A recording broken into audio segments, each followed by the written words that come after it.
सावन में हमरा बताई है भोले बाबा गांजा भंगिया यदि घट जाए गोरखी के बियाह कट जाए चढ़ल तिलक लट जाए गोरखी के बियाह कट जाए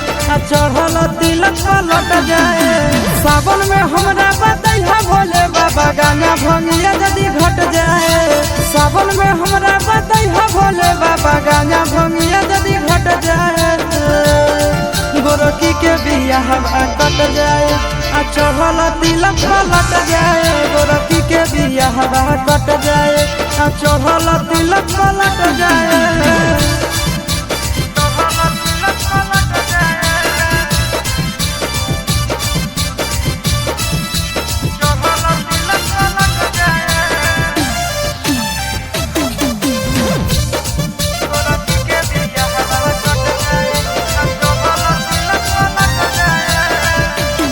तोरा चेला के अकेला छोड़ा दिलक भोला जी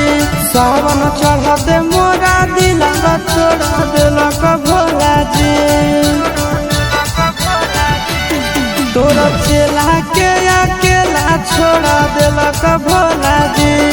सावन चढ़ते मोरा दिलक तोड़ा दिलक भोला जी ऐसन पूछू कारा कि बाबा हमारे से फेर पट जाए ऐसन पूछू कारा कि बाबा हमारे से फेर पट जाए गोरखी के बियाह कट जाए चढ़ल तिलक लट जाए गोरखी के बियाह कट जाए चढ़ल तिलक लट जाए।